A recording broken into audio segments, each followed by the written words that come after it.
I'm 74 years old, and there's a truth I've carried so long that it feels like part of my bones now. I avoided it my whole life, not because I didn't sense it, but because I kept telling myself I'd have time to deal with it later. Later always felt safer. These days, time feels different. Mornings come slower. Nights come faster. I wake up already tired, not just in my body, but in a deeper place. A place that knows there aren't many chapters left. When people talk about the future now, I listen like a visitor, not a participant. I live alone. The house is quiet in a way that still surprises me even after all these years. Not peaceful, just quiet. The kind of quiet that makes you notice every sound your own body makes. The clock, the pipes, your breathing. I used to think silence was something you earned later in life. Now I know it's something that happens when too much has already slipped away. I spent most of my life believing I was doing the right things. Working, providing, staying busy, saying yes to responsibilities and no to feelings. I thought that was maturity. I thought that was being a man. I told myself love didn't need attention, just stability. That people understood without being told. That showing up physically was the same as showing up fully. That was the lie I lived inside. When I was younger, in my 20s and 30s, I was always in motion. Job to job, project to project, long hours, commutes, deadlines. I wasn't unhappy exactly. I was focused. And focus can feel a lot like purpose when you don't look too closely. I married young. She was patient, kinder than me. She noticed things, remembered birthdays, asked questions that didn't have easy answers. I loved her, I think. I just loved the idea that love could survive without constant care. We had children, 2 of them. I remember holding them when they were small, feeling this sudden weight of responsibility that scared me more than anything I'd known. I promised myself I'd never fail them, and in my mind, failing meant not providing.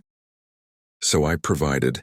I missed dinners, missed school events, missed the small, ordinary moments that don't feel important when you assume there will be hundreds more. I'd come home tired and distracted, sit in the same chair, say the same things. Just give me a minute. I'm exhausted. Tomorrow. Tomorrow became my favorite word. It let me delay without guilt. My wife would talk about her day and I'd nod without really hearing. The kids would show me something they made and I'd glance instead of look. I wasn't cruel. I wasn't absent in the obvious ways. I was just elsewhere.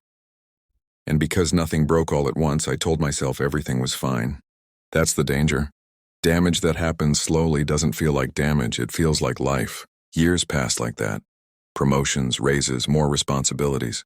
I became someone people relied on at work. That felt good. It felt measurable. There were titles, paychecks, proof. At home there was just trust. And trust doesn't make noise when it's being worn thin. I assumed love was durable, that it didn't need maintenance the way cars and careers did. I thought as long as I didn't do anything terribly wrong, everything would stay intact. I didn't understand that neglect isn't loud, it's quiet. It's invisible while it's happening. By the time I noticed the distance, it already had weight. Conversations were shorter, touches less frequent.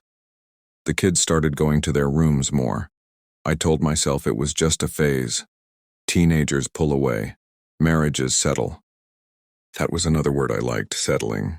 It sounded mature, reasonable. The truth was I was avoiding discomfort. Real conversations made me uneasy. Feelings felt messy and inefficient. I told myself I'd open up later, when things slowed down. They never did.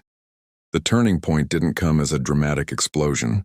It came as a quiet announcement one evening at the kitchen table. My wife told me she felt alone. Not angry, just tired. Tired of waiting. I remember nodding, saying I understood, promising I'd try harder. Even then, part of me believed effort could be postponed, scheduled like everything else. She left a year later. The house felt different immediately. Bigger, emptier. I walked from room to room like a guest in my own life. The kids were grown by then. They had their own worlds. I told myself this was just another adjustment. I didn't chase. I didn't fight. I told myself dignity meant accepting what was happening. But if I'm honest now, I think I was still avoiding the truth, that I hadn't been present when it mattered most. Work continued. Retirement came eventually. People shook my hand, thanked me for my years of service. There was a small party, a cake, a plaque. Then suddenly the days were mine. That's when everything I'd postponed started showing up. The loneliness, the questions, the empty hours. Without work to hide behind, there was nothing buffering me from myself. I tried to fill the time. Hobbies, television, small routines. But there's only so much distraction you can use before the quiet starts asking questions. The real clarity came when my health started slipping. Nothing dramatic at first, just slower recovery, more doctor visits. A sense that my body was making its own decisions now. I had a scare one night. Chest pain, hospital lights. That strange calm that comes when you realize things could end without warning. Lying there, I didn't think about my job. Or the money I'd made. I thought about voices I hadn't heard in years. Laughter I couldn't quite remember the sound of anymore. Faces that had aged without me watching. I realized then what I'd been avoiding. I had assumed time was a resource I could manage. That relationships would wait. That presence could be postponed. That I'd wake up one day ready to be fully there, and everyone would still be around. That was never how it worked. Some things don't break. They fade. And once they've faded far enough, you can't bring the color back. I see my children occasionally now. We're polite, kind. There's love there, but it's careful. Like people visiting a place they used to live. We talk about weather, health, safe topics. I don't blame them. Distance doesn't close easily once it's learned. As for me, I sit in this house and think about all the moments I treated as ordinary. All the later I spent without realizing I was spending something finite. The truth I avoided is simple, and that's what makes it so heavy. Presence isn't automatic, love isn't self-sustaining, and no amount of success makes up for absence. I thought I was being responsible. I thought I was building something solid. What I was really doing was trading connection for certainty.